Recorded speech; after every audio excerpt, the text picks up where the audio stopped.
Thanks for joining us. We're sitting in a meeting room in Cambridge, and I'm going to take you through this topic now very briefly. A very short background to this topic in the first place. You may have seen the executive briefing we've been publishing a couple of months ago. This is an output of the community of interest meeting that we had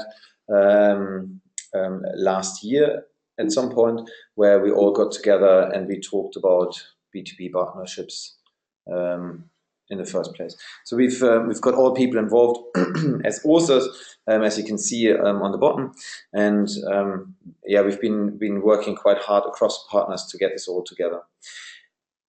Our initial thought was to build a process to align and organize partnerships in the first place. So our question that we started off with, is there some form of kind of a handrail process we can design or think about to build a model and how to organize partnerships and how to enable two companies to really, or two or multiple companies to really come together and design for this capability exchange.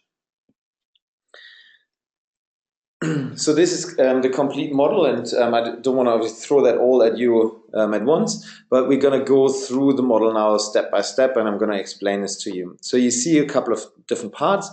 There is a light blue part on the red on the top left, which says the partner, and then there's a second part which says the partnership, which is a darker blue box in next to that. And then we have a large field on the right-hand side which says the customer. We've kind of started this journey off to say, if you would like to design a partnership in the first place, then obviously you yourself or your entity, your company, you're part of a wider ecosystem, business ecosystem, however you may define yourself. You internally, first of all, need to get some things right, and then afterwards you can talk with partners or with external agents and actually design this partnership in the first place. But then one thing that shouldn't be neglected as well is who's actually a customer and how does he participate within this design process? Is he involved in that design process? So for example, he may be a part of the partnership and he might be a member of this partnership in the first place. So hence we need to kind of first of all make a decision on who this customer is in the first place. What does he want to get delivered, and what is the feedback as well? So we now talk about value exchange quite a lot. So it's not just that you deliver a value to your customer and then he just destroys or uses this value, but there's some form of information feedback or value feedback that comes back from this customer. So what we've done is basically we first of all thought about this customer, and we wanted to first of all design or define what the customer actually will receive as a value in the first place. What does he actually do with this value that we create for him? What is it that is really important about this value or about this capability that is delivered to him? What are his touch points? So when it's a B2B partner, so it's not just a B2C relationship, but it's a B2B relationship. Then you obviously have multiple touch points. So you may have a department which looks after the finances. You may have a sales department. You may have a delivery department. So multiple touch points and hence multiple people as well as multiple interest groups may be there. So you may cater the value that you deliver to this partner from the partnership in a certain way. And then as well, obviously, if it's a B2B customer, what does his customer actually want? Is there an end customer behind him, or is there another B2B customer behind him? And what is it that is important for the customer's customer, so to say? So that you can really tailor and you can really define from the beginning onwards what this partnership is supposed to be about in the first place. So the next box that you can see is on the bottom, and we define that as a review. So there was after we've had longer discussions about partnerships in the first place, we decided that there needs to, of course, be an option to kind of exit or then to renew a partnership. So yeah, value deliveries change, customers change, the economy changes. There's usually it's not very straightforward that you design once a partnership and then afterwards it delivers all over the same things again and again. So here a couple of hints. So the first one is define strict no-go and go decisions between the different stages. So we've defined an internal stage, we've defined a propose stage, design stage, and a manage and deliver stage. And it's very important that in the beginning of the partnership, you actually define what these stages actually entail and when it is actually valid for you or valuable for you to actually go to the next stage. So the review in itself allows you to think about or rethink your participation in this partnership. Hence, it allows you to kind of step back a little bit and turn around and say, well, this is actually still a business model which is actually giving returns to us. This is still something which is important for us. Should we maybe internalize the capability which is given by the partners, whichever means or aspects it may be? Then within the partnership design as well, you should, and this is, I'm not saying this is not complex, but you should be thinking about an exit strategy or an exit possibility. So one of the partners may decide at some point that this partnership is not for him anymore, there's a strategic change within the company or whichever reason there may be, and he would wish to actually exit this partnership. So there needs to be a design entity in a contract, and we're going to get to that in a moment. But as well, kind of a common understanding of why you would want to exit or what then the processes of exiting. So that as well, the relationships which under which the partnership came together will not be damaged. So the partnership process in the first of all talks about customer strategy, then a partner strategy, due diligence, control for reputation and risk, and partnering decision, yes or no. So this is basically your internal process of getting together why you would want to partner in the first place. So what is it that really wants you to enact this partnership in the first place, to start this partnership in the first place? So customer strategy really should be a potentially document or a slide set or a definition why the customer would want to actually take something from this partnership in the first place. So why would they purchase something? Or what is the definition of the partnership of this customer?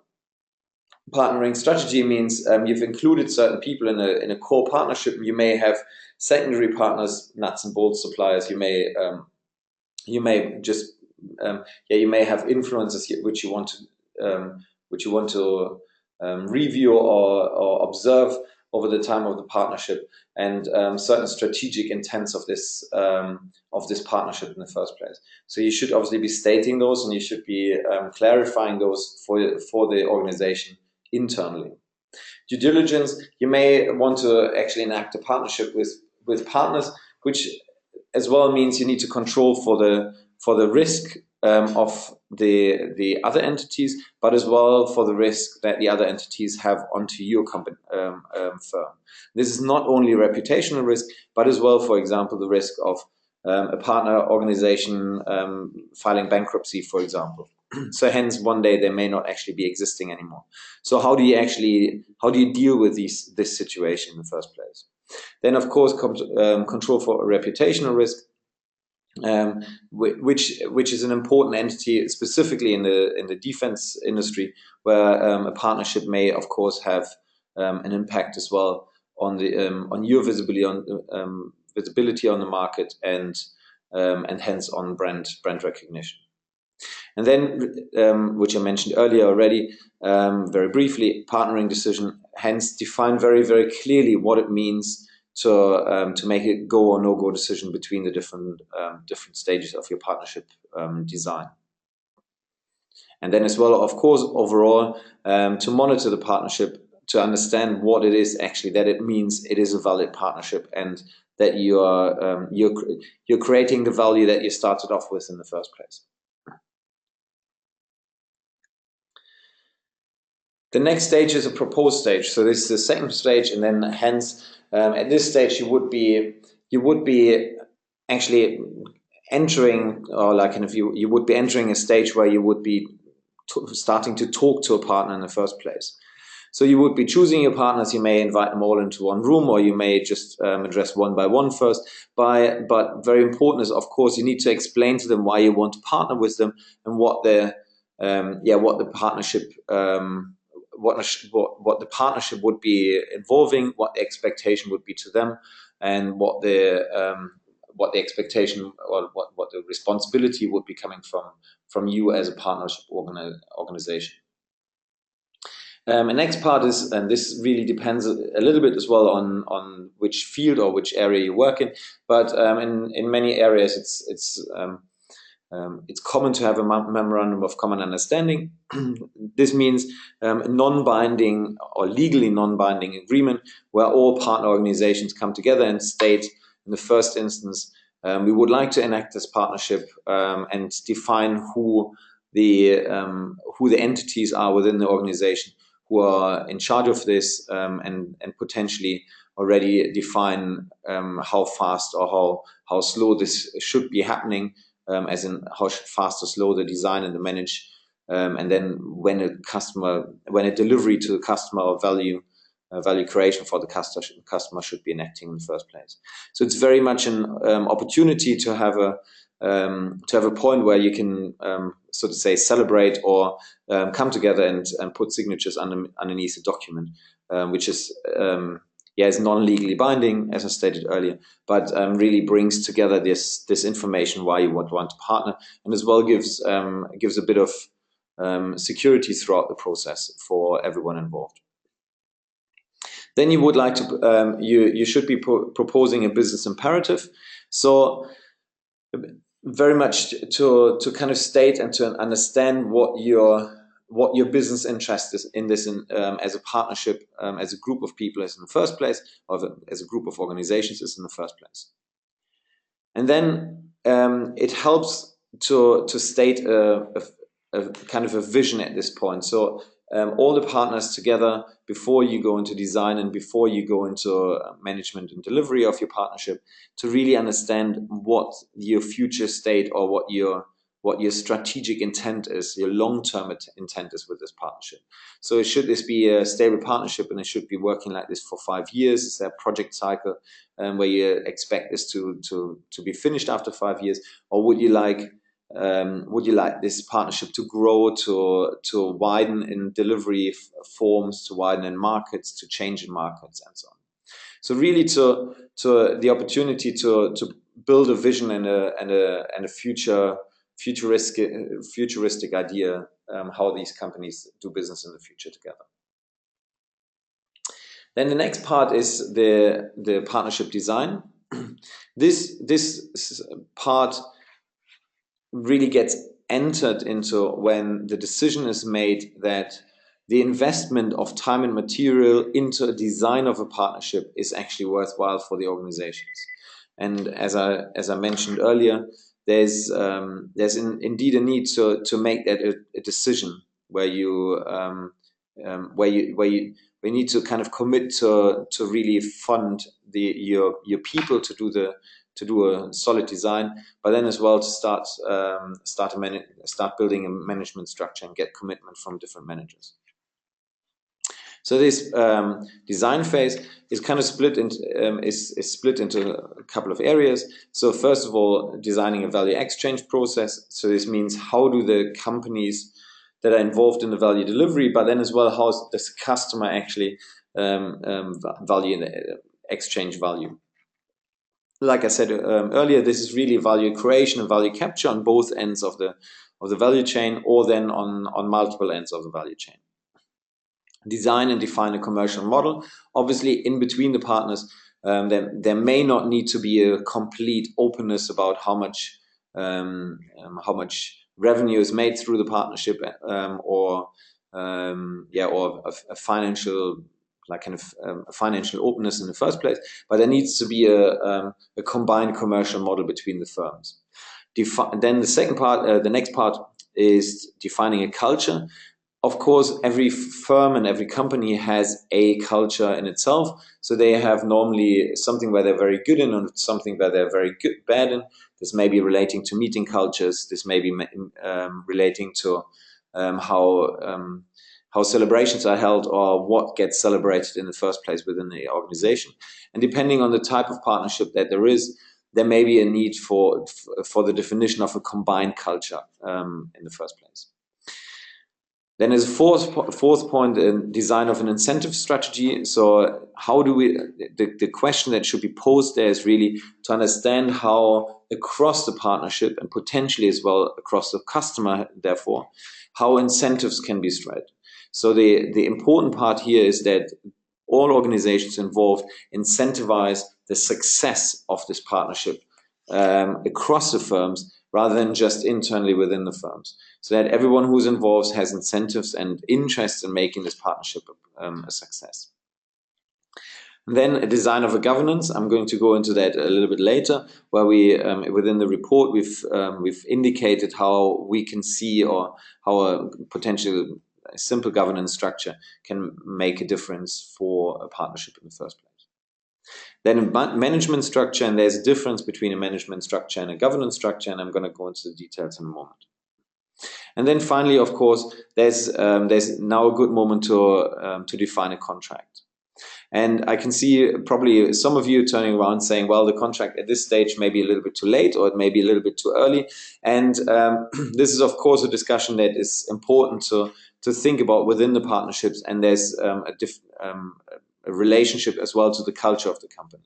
So some companies may turn around and say our contracting team is very, very fast and very, very agile, and we are very, very quick, and these type of contracts may not be a problem. There may be other companies where this is the first time to actually join a partnership like this. The contracting office may have let's say problems to understand. Therefore, there may be an impact on how the team is built around the partnership design. So there may be someone from the contract office who needs to be involved as well.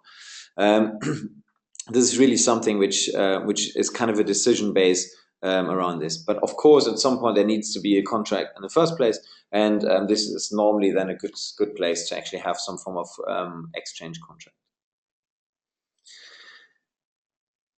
So then there should be at some point a decision to enter the new phase, the manage and deliver phase, which pretty much means that all the propositions that have been done beforehand, all the design that has been done beforehand, should now be put into practice and should actually be lived by both the companies in the first place. And that means to have a combined communication strategy where the culture gets incentivized. So this does not only mean a communication strategy to the customer, but this means as well internally to have a communication strategy. So depending on the size of the project, it may be needed to have an internal communication department to ensure that the wider employees of all firms included in the partnership get informed about what's actually happening, what's going on within this partnership specifically, but then as well communicate positive messages around it. Then to enact a performance measurement and to reflect on the incentives which were given in the first place, and to ensure that the performance between the partners, but as well towards the delivery of the value to the customer, gets enacted on. Then to structure this partnership in the first place, of course, things will be changing. People will be leaving their job within the companies. People will be replaced. New people will be taken on, and to really structure and to restructure this, there needs to be a structural process or an understanding of this building of the structure. Then the contractual agreement. Of course, when you deliver, you need to enact on this contractual agreement and to have this signed at some point, and to have the certainty that this legal binding between the partners, but as well between the customer, is actually defined and enacted on.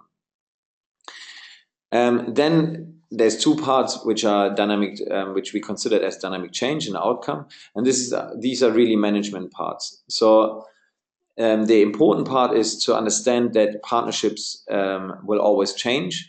That means as well that this dynamic needs to be not only managed but as well recorded and then redefined. And this means as well that potentially the contract after half a year may need to be changed. It's important, however, that this dynamic change that will take place in the first place does actually get managed, recorded, and understood as well. But this as well, not just on a value delivery, but as well on an inter-value delivery between partners. Hence, did the value delivery which both partners deliver actually change? Hence, should one capture more value as in potentially monetary value, or has there been a difference in charging mechanism in some shape or form? And then to manage the outcome, so really to understand and to manage how the customer and then potentially the customer's customer take value out of the delivery of the value from the partnership. So this is really like kind of a very brief definition of this partnership model. What our aim was really to have this as more as a task-based or as a bullet point level where practitioners can walk along this model. As promised earlier, or as indicated earlier, I'm going to go very, very briefly into the partnership management, and we've within the meetings that we had a little bit of a discussion around how something like this should be managed, and we've differentiated very quickly in the discussion between a hands-on management and then a board.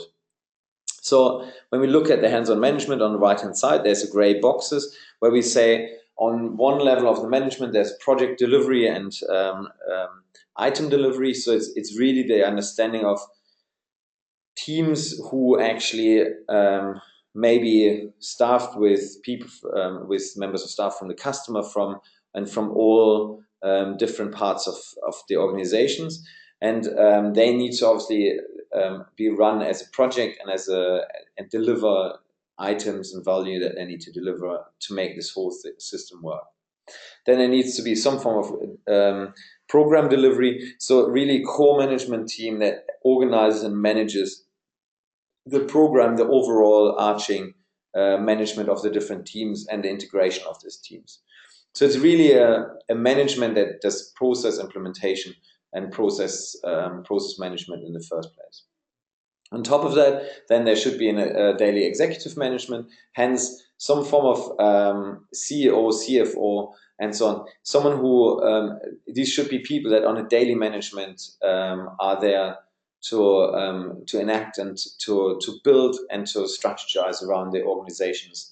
So the organization, which is then built across multiple firms, of course, and potentially the customer, to kind of lead, guide, and make decisions for their daily running. Then on the left-hand side, we've got some external bodies or potentially external bodies. So, and this is only an example. There may be a technical review board, which may be external technical specialists who are working with the executive management, who come in and help the executive management to be as effective as possible.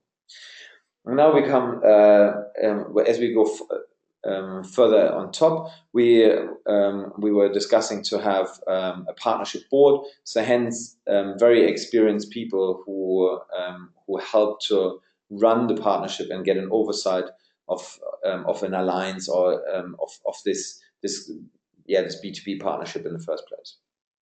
They may have external help, so auditors, consultants, non-executive support, which they can, if needed, which they can deploy depending on what needs to be done to potentially as well get help externally for negotiations or to get help for resolvement of friction within the partnership. And then on the very top, and this was considered something very, very very important to build a board or to build a shareholder structure where the shareholders are very high level members of the different organizations involved in the partnership. And of course, depending on the size of the partnership, then this may be very, very high level members of the different companies, so hence board members or even the CEO, who then can come together and solve problems, but as well define or decide on the future and potential ownership rights of the partnership in the first place. So this is really a first throw at a management structure rather than a really detailed piece of work. So as a conclusion, what did we start off with in the first place? So we wanted to kind of do a handrail process really to help managers like yourselves and people out there to build stronger relationships and collaborations, so that they can be more competitive across companies and to build better partnerships. So what we wanted to have is a practical step-by-step approach, and we'll leave that up to you to decide if it's actually really practical or not. I think our hope from the feedback that I received in the first place, this seems to be something which generally resonates with people and which seems to be working. One feedback that I received as well, which I thought was a practical tip as well, is that it's something which you can actually take into an agreement between your partners to kind of sign out as well, which is the model after which we are working. So if you actually sign a memorandum of common understanding, then you can actually put this as a structure behind the memorandum of common understanding that everyone has a handrail to work after in the first place. And then we've suggested a managerial setup very briefly.